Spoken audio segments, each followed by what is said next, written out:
السلام عليكم ورحمة الله تعالى وبركاته. صحة رمضانكم ورمضان كريم على الجميع. مرحبا بكم معايا في فيديو جديد على قناتي كوسمو كوزين دي زاد. نتمنى تكونوا في أحسن الأحوال وانتم تشاهدوا في هذا الفيديو. اليوم إن شاء الله راح نشارك معكم واحد الحريرة كما القطرات على العسل على طريقتي الخاصة. بما أنه شهر رمضان الكريم نتمنى من خواتاتي تجربوها، وعلاش لا وحطيها فوق طاولة الإفطار ووجهك أحمر. بارطاجيو الفيديو مع الأحباب والأصدقاء اللي تعم الفائدة، واللي مازال ما مشتركاش اشتركي يا أختي ومرحبا بيك وألف ألف مرحبا. وما تنسونيش من اللايكات وتعليق زوين بحالكم، واللي ما قادرش تكتب كومنتير تخلي يا ربي ايموجي تعبر بهك على شعورها هكايا وهي تتفرج في هذا الفيديو. نخليكم مع تتمة الفيديو. بسم الله وعلى بركة الله نبداو. هنا في مريمطة عندي واحد الحفنه تاع عدس، والعدس هنا ما نخطوش ليله كامله. جبت واحد الحفينه تاع عدس نقيتها مليح ودرت له واحد زوز تشليلات تحت العين، شللته بيان على عكس الحمص. هنا عندي حفنه تاع حمص حطيتها الليله كامله تترنخ في شويه تاع ماء دافي وشويه تاع ملح. بصح الا استعملتيو الجاهزه راحين تحطوها على الاخر، ما تحطوهاش درك. كون تحطوها درك راح تذوب لكم الجاهزه، بصح اللي مرنخه نحطوها درك بعد. هنا عندي كميه من الكرافس، قصيته هكا. حطوا كميه مليحه باسكو الحريره هذه تحب الكرافس. وهنا عندي مزيج بين الدبشه والمعدنوس. الدبشه كاين بعض المناطق يقولوا لها الكزبر، حنا هنا في الشرق نقولوا لها الدبشه. واش هو الدبشه كترتها على المعدنوس. هنا عندي كميه من اللحم، هنا لحم بقريه. فضلت لي واحد نتيوشه من العشاء قلت خلي نحطها. هي الحريره هذه من المفضل تندار باللحم غنمي، بصح انا كان عندي اللحم بقري قلت خلي نمشي به الغرض. المهم وممكن ايضا هاد الحريره هذه ديروها بلا لحمه. هنا عندي زوز مغارف كبار تاع زيت، ومن بعد راح نزيد مغيرفه صغيره برك هكا، مغرف مليح هكا بصح صغيره تاع القهوه من السمن. وبالنسبه للتوابل عندي ملح كركم، على راس المغرف قرفه، فلفل كحل وزنجبيل. وهاد الحريره يا البنات جات ما تتشبعش. جربوها يا البنات ورجعوا لي وقولوا لي واش رايكم فيها. هنايا راح نهز المريمطه تاعي نحطها فوق النار، تكون شويه قليله، ما نتعليوش في النار. هنا على الاول نحطوها على نار قليله برك. وهنا كي حطيتها فوق النار راح نضيف واحد الربع تاع كاس ماء بركه، ما نكتروش، ربع كاس ماء، ونخليها تتقلى على نار كما قلت لكم هادئه. وهاد الحريره يا البنات تجي رائعه ومغذيه وصحيه، خاصكم غير جربوها يا البنات بهذه الطريقه، اكيد راح تنال اعجابكم وراح تعتمدوها في هذا الشهر الكريم، لانها تتحضر بسهوله وما فيهاش قوه لماعن والوقوف بزاف. وشوفوا لي بنات ما نطولوش في التقليه، جيست ما تهز هذيك السخونيه راح هنا نزيد 3 حبيبات تاع طماطم يكونوا هكا مغسولين مليح. شوفوا هنا نحيت هذيك النباتيه هذيك الراس الاخضر هذاك، وخيروا حبيبات الطماطم كيكونوا باهيين طايبين وحمر. انا هنا حطيت 3 على خاطر كبار، ولكن عندك صغار حط واحد الربعه. وضفت هكا في الوسط حبيبات تاع بصله. من بعد نغطي عليهم هكا ونخليهم واحد 5 دقائق حتى هكا يسخنوا مليح، هكا يتقلاو مليح، يهزوا واحد الصهد هكا كيما راكم تشوفوا. هنا راح نضيف واحد لتر ونصف، لتر ونص من الماء يكون غليان. ماء يكون غليان، ديما الماكله تاعنا نضيفوا لها الماء غليان باه تجي بنينه.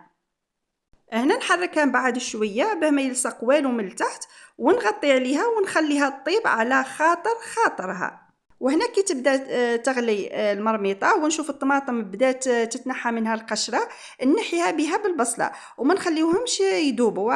كي نحيهم نزيد واحد النص تاع لتر من الماء يكون غليان. هنا شوفوا هنايا هاي اولا راح نحي الحبيبات تاع الطماطم. شوفوا كيف ما القشره تاع الطماطم تتنحى بكل سهوله. هنا راهي سخونه، تنحيوها بكل سهوله. دوكا نكمل نحي الحبيبات كاملين ونقشرهم، ومن بعد راح نرحيهم بالبراميكسور، نضرب لهم رحيه مليحه نقلبهم ماء. هنايا نزيد واحد الكاس تاع الماء، وما تزيدوش بزاف الماء، نمرق غير بنص كاس، بكاس تاع ماء. نحرك مليح ونعاود نغطي على المريمطه. وهنا هذه هي الطماطم والبصله بعد ما رحيتها كما راكم تشوفوا. رحيتها مليح كما قلت لكم بالبرا ميكسور. هنا راح نرجعها للمريمطه الحريره تاعنا، نحطها نهبطها كامله ونحرك ونعاود نغلق على المريمطه ونخلي كلش يتكتك في غرضه هكا حتى يطيب كلش، حتى يطيب العدس ويطيب الحمص ويطيب اللحمه وكلش. هنايا نروحوا نحضروا التدويره ولا التلقيمه كل واحد كيف ما يقولها. هنا راح نضيف 2 مغارف كبار من الفرينه، ومن بعد نزيد على الفرينه 2 كيسان تاع ماء، وسعه هذا الكاس هو 220 ملي. هنايا الماء حسب الكميه تاع المرقه اللي راح نديروها، اذا كانت بزاف ولا قليله. ونخلط مليح. هذه هي التدويره. هنايا كي يطيب العدس والحمص وكلش راح نضيفها على الاخر. هذه هي اللي راح تخاطر لنا المرقه، تجي خاتره هكايا، تجي ملبيه، ما تجيش تلقى روحها وتجي المرقه منفصله على بعضها. وهنا كي طابت الحريره كما راكم تشوفوا، هنا راح نضيف لها مغرفه كبيره تاع طماطم المصبره، طماطم كونسونطري. نحركها مليح حتى تذوب هذيك الطماطم. من بعد نجيبوا هذيك التلقيمه ولا التدويره وراح نضيفها للمرقه تاع الحريره، ومع التحريك المستمر بما تهبطش ما تركحش الفرينه من التحت، ومن بعد تتحرك وتمد لنا طعم ونقوه هكا خايب هكا، طعم الحراق في الحريره. المهم وهنا زدت مرقتها بشويه تاع ماء وما تكتروش الجهد الكافي برك. وكما نعرفوا الحريره تحب الماء، لازم ما نسهوش عليها من الماء.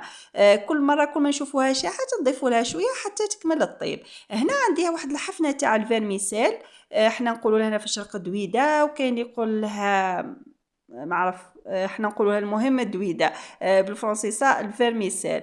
راح نضيف واحد الحفنه برك ونحرك ونخليها، نحط عليها المخطه برك ما نقفلهاش باسكو تعود تفيض. ونغطيها هكايا ونخليها تزيد تكتك هكايا واحد ربع ساعه 10 دقائق حتى هذيك الفيرميسيل الطيب. ومن بعد في الاخير راح نضيف مغرفه كبيره من السمن، نضيفوها في الاخير باه تبقى هذيك الطعمه كي تعود تاكل في الحريره تبقى الطعمه تاع السمن، خاصه اذا كان عندك السمن البلدي السمن الحر. المهم هذه هي، شوفوا المريقه جات ملبيه الله الله. وباه تعرفوا يا البنات باللي الحريره تاعكم راهي طابت، شوفوا هذيك الكشكوشه هذيك الرغوه اللي من الفوق تلقاوها حمارت ما تبقاش بيضه. المهم هذه هي الحريره تاعنا راهي جاهزه. هنا نحركها شويه ونحركها تحريكه ولا 2 ونخليها تزيد تغلي فوق النار واحد شويه هكايا باه يزيد كلشي يتلبى ويطيب مليح يعني وكلش طايب. ما نقولوا برك نزيدوا نخليوها، نخليها زيد تكتك هكا شويه شويه شويه، ومن بعد نجيو نشوفوها في صحن التقديم. نتمنى من كل قلبي اللي عندها هاد المكونات تجربها، راح تعجبكم وما راح تخطيكم في الشهر الكريم. وهكا نوعوا شويه، ساعه نديروا جاري بالفريك، حنا هنا في الشرق نقولوا جاري بالفريك، وفي بعض المناطق يقولوا شوربه بالفريك، وساعات نديروا شوربه البيضه، وساعات نديروا شوربه خضار، وهكا وما نبقاوش حاصلين في حاجه واحده وباه ما نملوش. وكما شفتي وكي وجدت الحريره تاعنا فرغناها في السوبيره، وقولوا لي بصحتك السوبيره نقول لكم يسلمكم. المهم هذه هي الحريره تاعنا بعد ما طابت، جا كلش طايب، جات خاتره ملبيه مغذيه صحيه هكايا. ونوعوا في الشهر الكريم، ما نقعدوش حاصلين في حاجه واحده، جاري فريك جاري فريك، نوعوا كل مره حاجه. ونتمنى الفيديو تاع اليوم يكون مفيد ليكم، وما تنسونيش باللايكاتكم، وكتر خير ألف لايكاتكم. ونتلاقاو في فيديو جديد إن شاء الله، مع السلامة.